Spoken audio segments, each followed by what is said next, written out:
Welcome back जनाब। चंद एक preparation के मेथड्स डिस्कस करते हुए असल रिएक्टिविटी ऑफ कार्बोक्सिलिक एसिड्स की तरफ बढ़ना चाहूंगा इस वीडियो में। आइए जरा स्टार्ट करते हैं। ये कोई नया मेथड नहीं है। अगर आपके पास एक प्राइमरी अल्कोहल है, आप उसको ऑक्सीडाइज करते हैं तो एल्डिहाइड बनेगा और उसको फर्दर ऑक्सीडाइज करके आप आसानी एसिड ये अंदर कन्वर्ट कर सकते हैं। अल्कोहल प्राइमरी को एसिड में कन्वर्ट होने के लिए कितने moles of oxygen atoms required हैं या moles of O2 gas required है?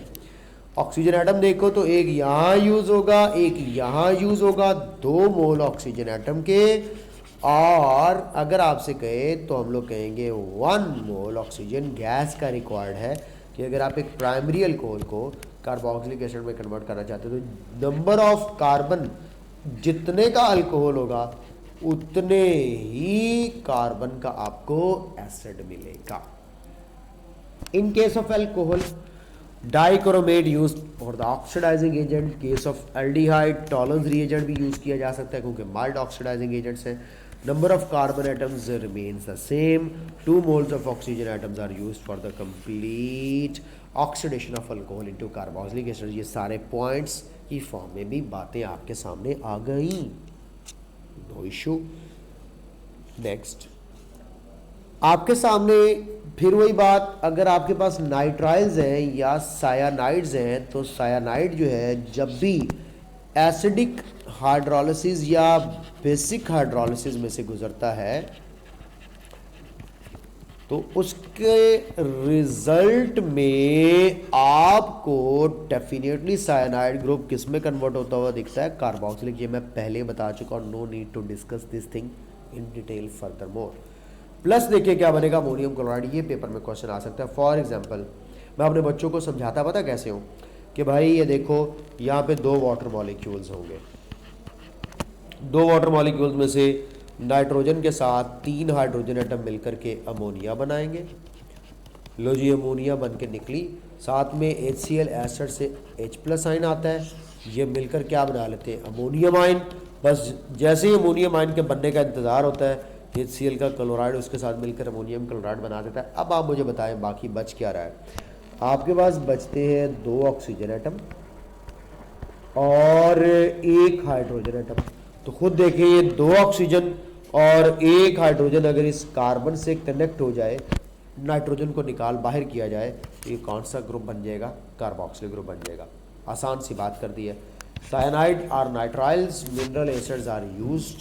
Number of carbon atoms of alkane nitrile and carboxylic acid again remains the same. Paper में सवाल आए इथेन नाइट्राइल से कौन सा एसिड प्रोड्यूस होगा अगर आप इसके साथ एसिडिक हाइड्रोलिसिस करवाएं, या आपके पास प्रोपाइल सायानाइड हो तो कौन सा एसिड प्रोड्यूस होगा अगर आप एसिडिक हाइड्रोलिसिस करवाएं? यहाँ पे बच्चा फंस जाता है। इथेन का मतलब होगा 2 कार्बन, नाइट्राइल का मतलब होगा नाइट्रोजन, सायानाइड नहीं बेटा। इथेन नाइट्राइल को हम लोग मिथाइल सायानाइड भी कह सकते हैं। ये देखो, ये रहा इसका फॉर्मूला CH3CN। ये 2 कार्बन की बेस पर इथेन कहला रहा है और नाइट्रोजन की बेस पर नाइट्राइल कहला रहा है। तो इथेन नाइट्राइल में 2 कार्बन एटम्स हैं। एसिडिक हाइड्रोलिसिस के बाद डेफिनेटली ये आपको एसिटिक एसिड देगा जिसमें भी 2 कार्बन है, तो कार्बन नंबर सेम रहना है। आप कहेंगे sir what about propyl cyanide? बेटा प्रोपाइल ग्रुप बनाते हैं, CH3 बनाऊंगा, CH2 बनाऊंगा, फिर CH2 बनाऊंगा। ये कौन सा ग्रुप बनाया? प्रोपाइल। प्रोपाइल बनाकर फिर साथ में सायानाइड लगाऊंगा। अब ये टोटल हो गया कितने कार्बन? 4 कार्बन। बस ये ध्यान में रखिएगा, पेपर में जब क्वेश्चन आए तो इससे गलती मत कीजिएगा। 4 कार्बन का एसिड बनना है ब्यूटेनोइक एसिड, क्योंकि सायानाइड ग्रुप कन्वर्ट होता है कार्बोक्सिलिक ग्रुप के अंदर। लो जी बच्चा पार्टी, माय डियर स्टूडेंट्स, एक बात जहन में रख लीजिएगा कि आप लोगों को यहाँ पर जो बात मैंने बता दी है वो बात आपके जहन में रहनी चाहिए। इसको या तो मिथाइल सायानाइड बोलो या इथेन नाइट्राइल बोलो, इसको प्रोपाइल सायानाइड बोलो, या ब्यूटेन नाइट्राइल बोलो। 4 कार्बन की बेस पर आप इसको ब्यूटेन नाइट्राइल भी कह सकते हैं। ई हटाकर नाइट्राइल लग रहा है, ये भी किया जा सकता है butane nitrile.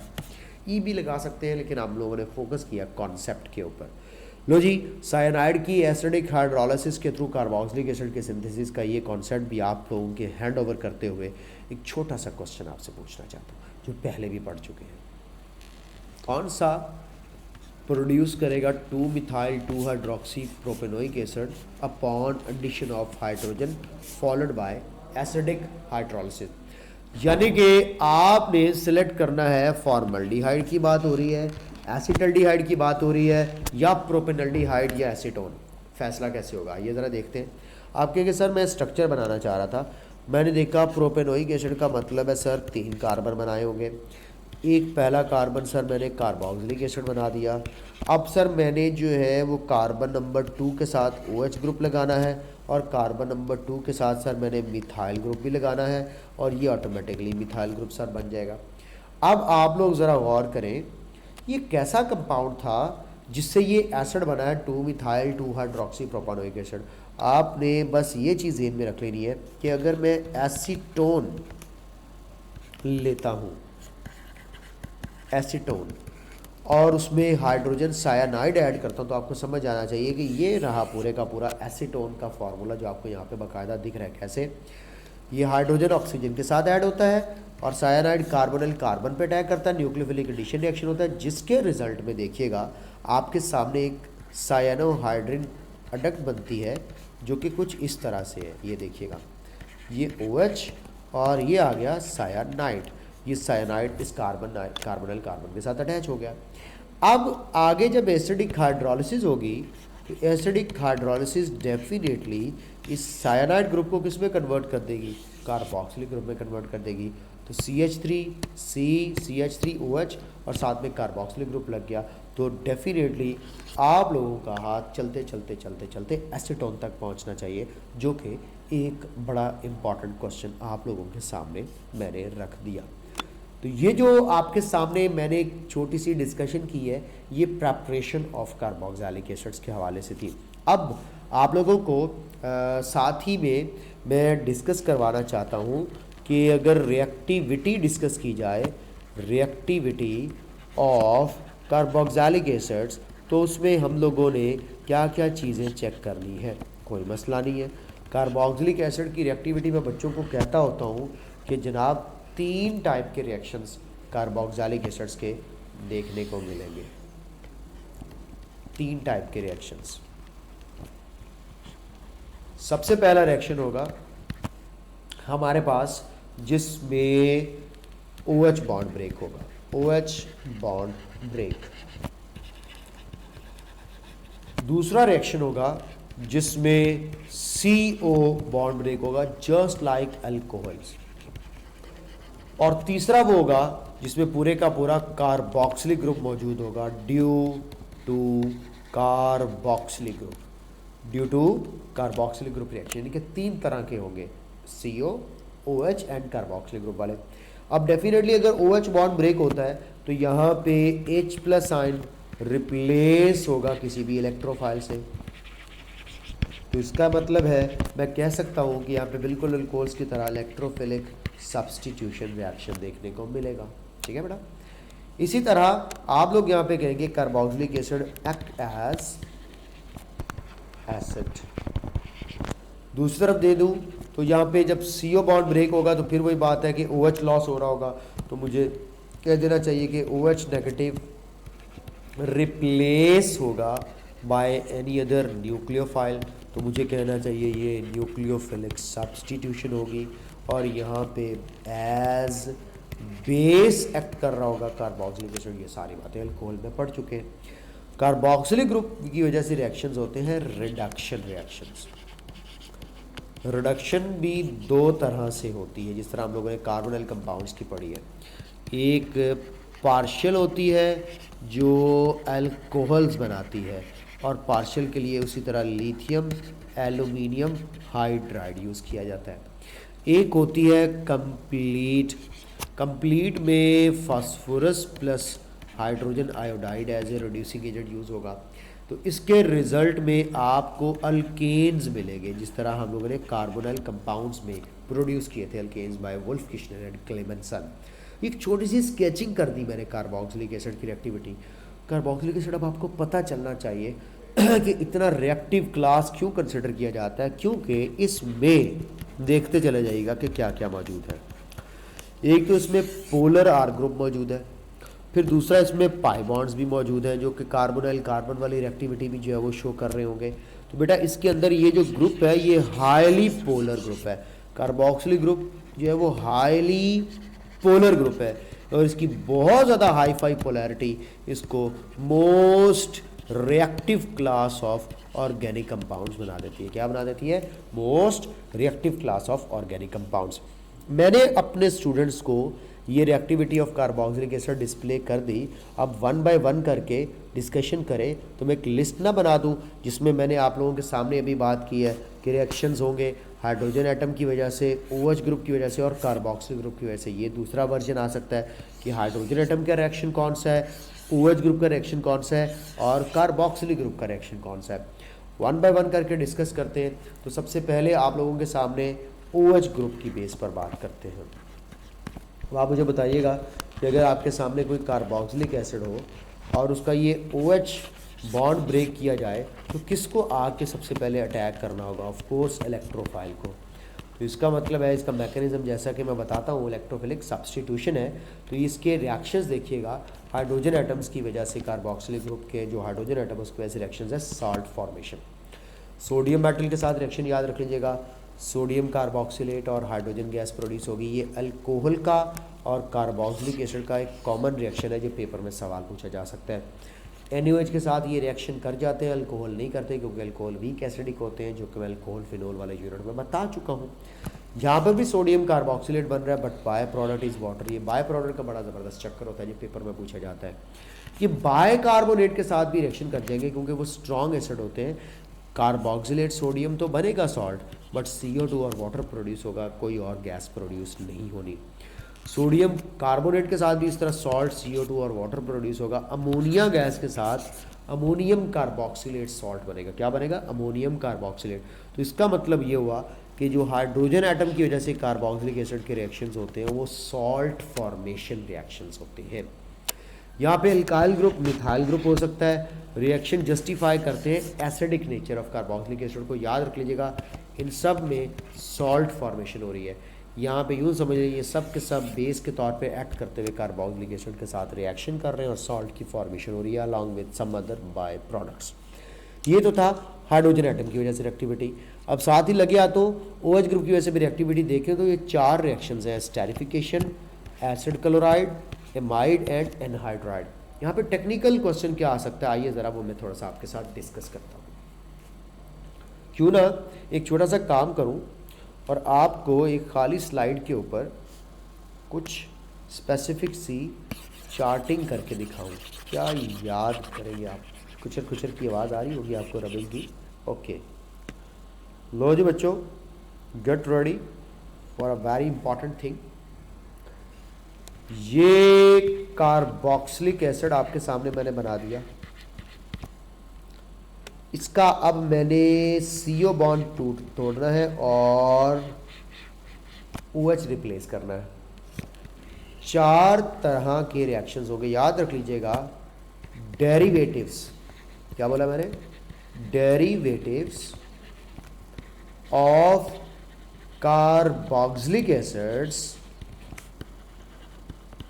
derivatives of carboxylic acids due to replacement of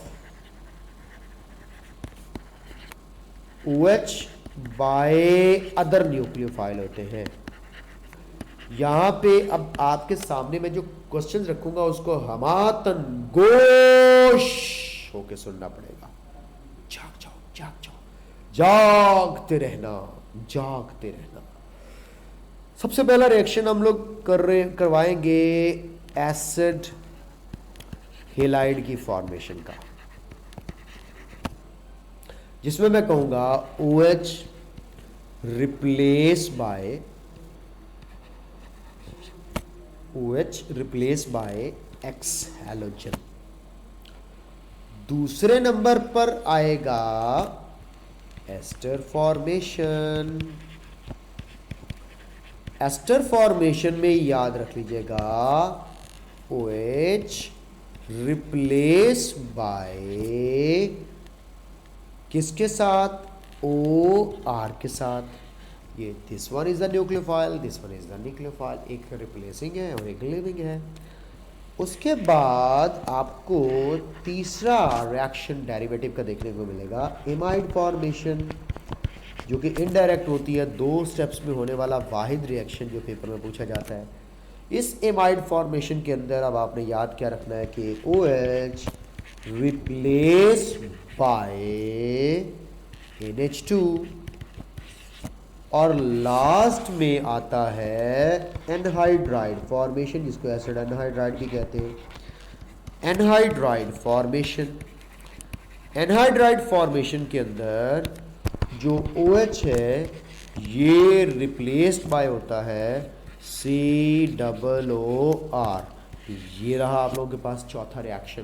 तो ये चारों के चारों डेरिवेटिव्स ऑफ कार्बोक्सिलिक एसिड्स के रिएक्शन है। आप लोगों को सिंपल और आसान शब्दों में यहाँ पे रिएक्शन भी बना कर के फाइनल प्रोडक्ट भी दिखा दूँ तो ये रहा XOH की जगह पे, ये रहा OROH की जगह पे, ये रहा NH2OH की जगह पे, और here you will see COOR in place of OH group। 4 derivatives हैं, 1 बाय 1 करके इनको आपके सामने डिस्कस किए देता हूं। तो बेटा the reactions involve the formation of derivatives listed below. Carboxylic acids के डेरिवेटिव्स होंगे, अल्काइल ग्रुप कोई भी लगा दो, मिथाइल ग्रुप फॉर एग्जांपल। सबसे पहले रिएक्टिविटी ऑफ कार्बोक्सिलिक एसिड में बात करें तो लेस कार्बन वाले की बहुत रिएक्टिविटी होती है। एस्टर फॉर्मेशन ज़्यादा इंपॉर्टेंट है, इसलिए इससे आगाज़ कर रहा हूँ। ये पहले भी बता चुका हूँ कि ये अल्कोहल का और कार्बोक्सिलिक एसिड का रिएक्शन होता है। इसमें कार्बोक्सिलिक एसिड अपना चुपाता OH ग्रुप लूज़ करता है, अल्कोहल अपना H लूज़ करता है, और ये एक रिवर्सिबल रिएक्शन होता है।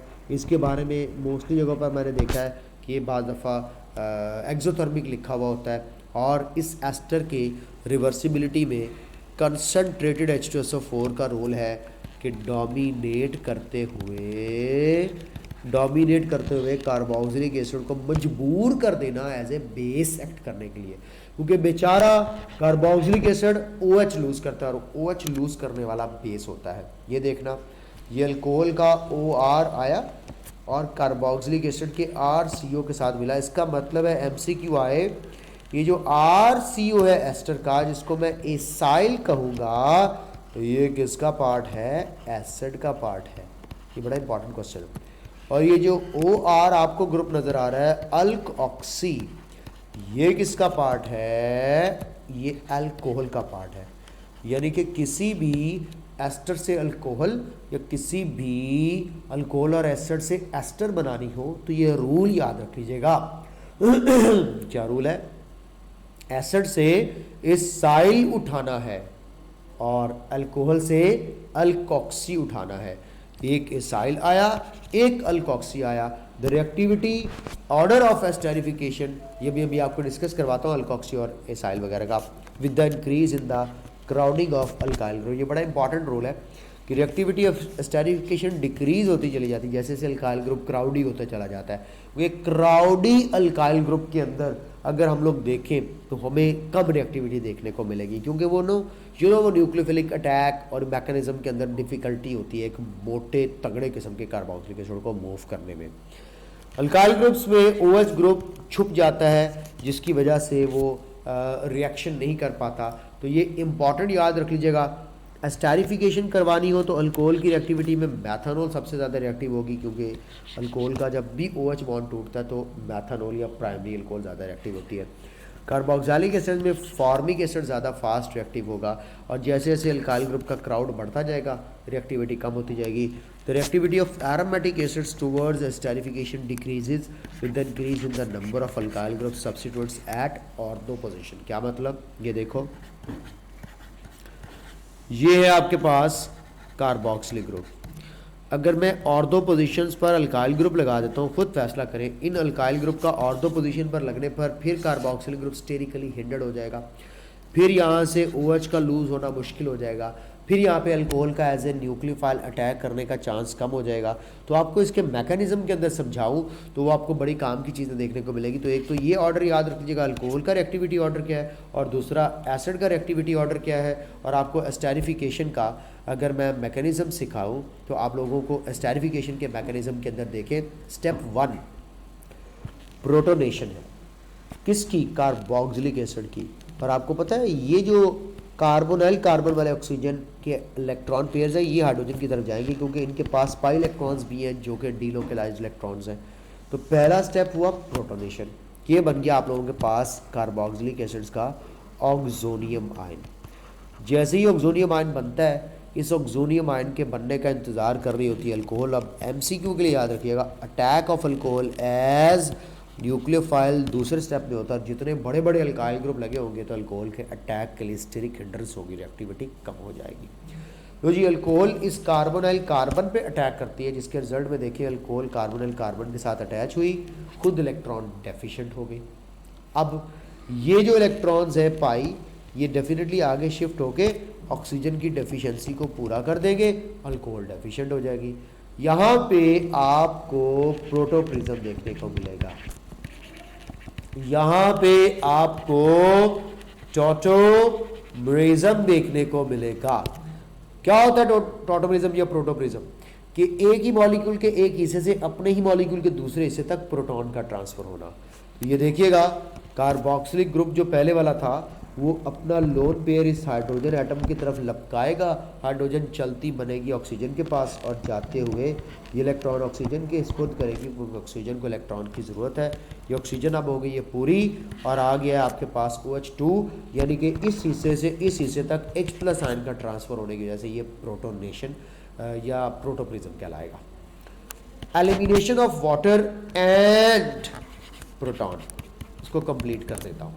ये देखिएगा, ये दो इलेक्ट्रॉन्स वापस दे दिए जाते हैं ऑक्सीजन को कि जा निकल जा, ले जा वाटर अपना, और इधर से ये हाइड्रोजन भी इलेक्ट्रॉन कार्बन को देती है कि तुम अगर ऑक्सीजन को दे रही हो तो हाइड्रोजन से डेफिनेटली फिर लिए जाएगा। हाइड्रोजन की क्या मजाल है ऑक्सीजन के सामने इलेक्ट्रॉन दे, तो हाइड्रोजन निकलेगी H+ आयन की शक्ल में इलेक्ट्रॉन देती हुई, और ये निकलेगा इनकी फॉर्म ऑफ वाटर। तो बेटे आप लोगों के सामने एक ही स्टेप में डिहाइड्रेशन भी हो रही है और डीप्रोटोनेशन भी हो रही है। तो elimination of water and proton ये चौथे स्टेप के अंदर होता है। MCQ पूछा जाए, टॉटोमरिज्म या हाइड्रोजन आयन ट्रांसफ़र एस्टेरिफिकेशन के कौन से मैकेनिज्म में, तो आप लोगों ने कहना है थर्ड स्टेप, यानी कि मैकेनिज्म का थर्ड स्टेप। ये था एस्टेरिफिकेशन का मैकेनिज्म जो बहुत आसान। दूसरे नंबर पर है एसिड क्लोराइड की फॉर्मेशन। ये दो तरीके से हो सकती है, PCl5 और SOCl2 दोनों से हो सकती है। दोनों केसेस में OH रिप्लेस होगा Cl के साथ। ये PCl5 के साथ रिएक्शन है जो फास्फोरस पेंटाक्लोराइड है, एसिड क्लोराइड बन रहा है। बाय प्रोडक्ट्स मत भूलिएगा, POCl3 और HCl ये UHS के पास पेपर में आ चुकी है।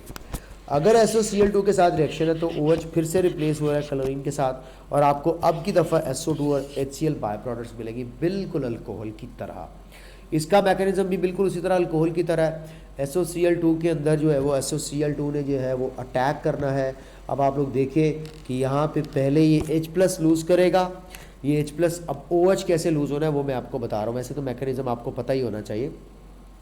इसमें ये जो सल्फ़र है ये यहाँ पे इस ऑक्सीजन के साथ जो है वो अपना कोऑर्डिनेशन करती है, और यहाँ पे आपको नेगेटिव ऑक्सीजन जो है वो सल्फ़र को अप्रोच करती हुई नज़र आएगी।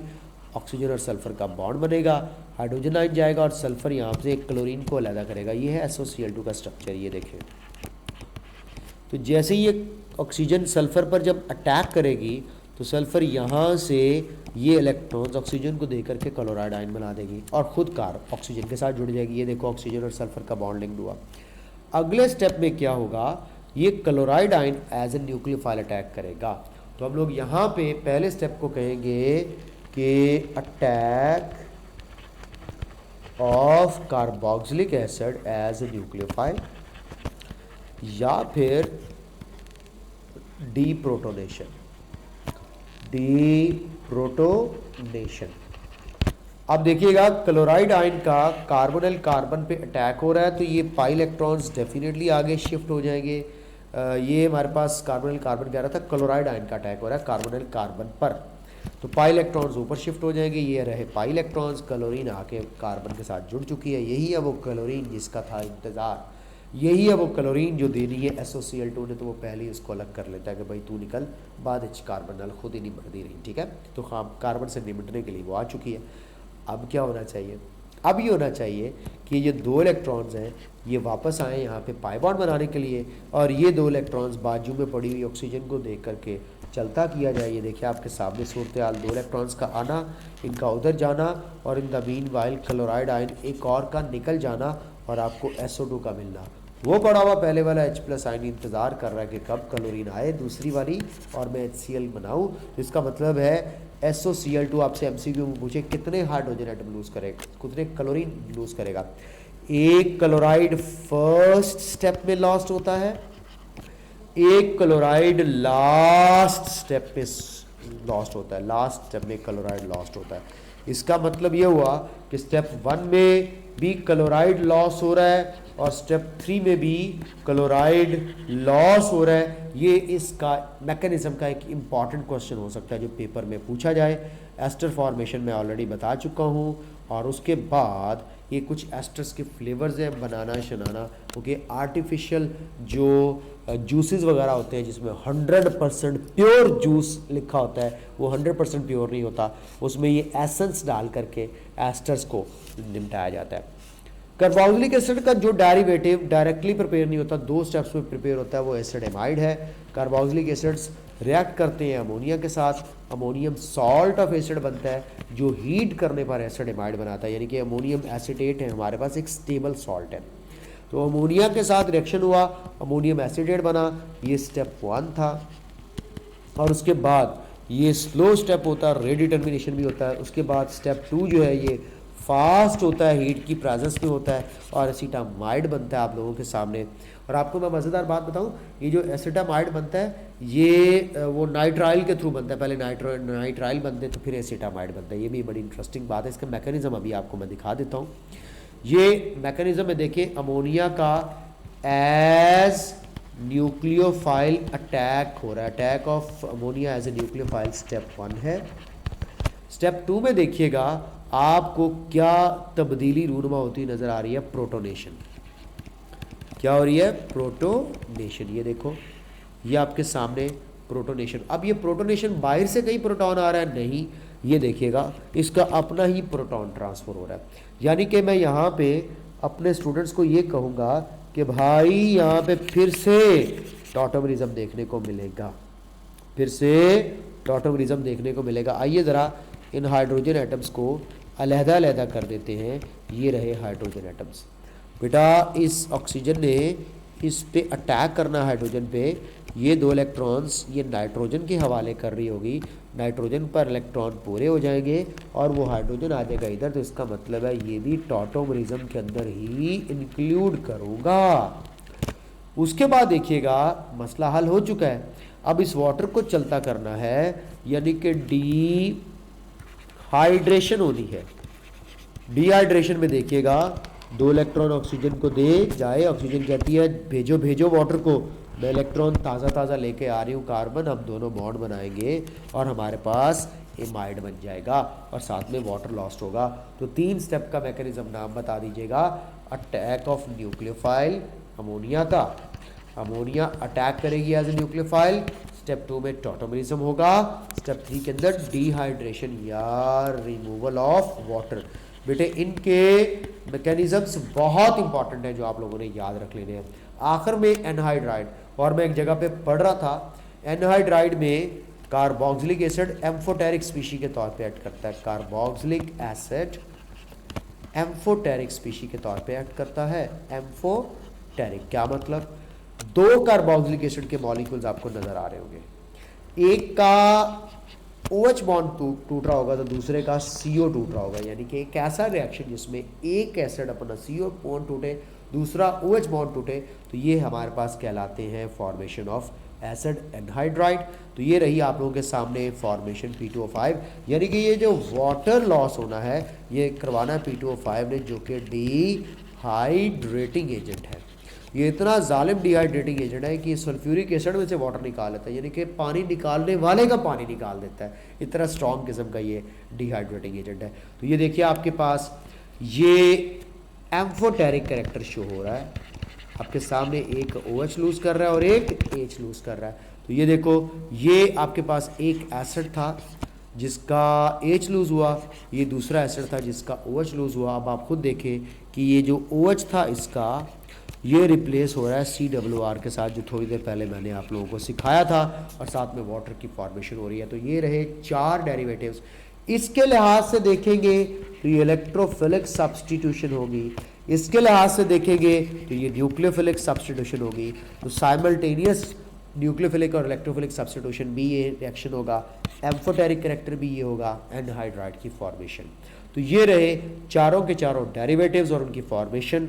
और ये रिएक्टिविटी ऑर्डर नहीं भूलना आप लोगों ने कि लीविंग ग्रुप की बेस पर हेलाइड्स में से, एमाइड्स में से, एस्टर्स में से और एनहाइड्राइड में से सबसे ज़्यादा रिएक्टिव कौन है? बेटा सबसे अच्छा लिविंग ग्रुप होता है chloride. Salt A9 of strong acid is a good leaving group, मैं बता चुका हूँ। तो chloride nucleophilic substitution fast show करेगा, दूसरा नंबर एनहाइड्राइड का होता है, तीसरा नंबर एस्टर का होता है, और सबसे एंड पे एमाइड आते हैं। ये ऑर्डर बदल सकता है, लेकिन मैं आपको बता रहा हूँ ये ऑर्डर है on the basis of leaving group, on basis of leaving group. But conditions change करके लिविंग ग्रुप की बजाय कोई और रिएक्शन करवाना हो न्यूक्लियोफिलिक सब्स्टिट्यूशन की बजाय, तो इस ऑर्डर को बदला जा सकता है। और बेटे जैसा कि मैं पार्शियल और कंप्लीट रिडक्शन की बात कर रहा था वो भी देख लो।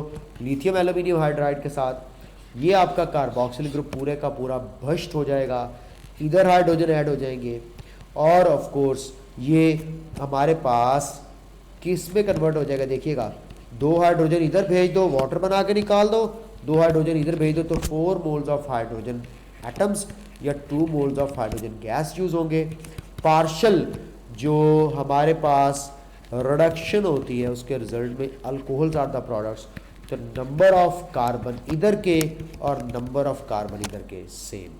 तो फॉस्फोरस और हाइड्रोजन आयोडाइड की प्रेजेंस में आपको पता होना चाहिए कि ये यहाँ से सब कुछ निकलेगा और सिर्फ आपको अल्केन्स मिलेंगे, तो आयोडीन और साथ में वाटर मॉलिक्यूल्स मिलेंगे। तो ये थे रिडक्शन रिएक्शंस। अब जो भी एसिड हो, जो भी प्रोडक्ट हो, आपके सामने होनी चाहिए।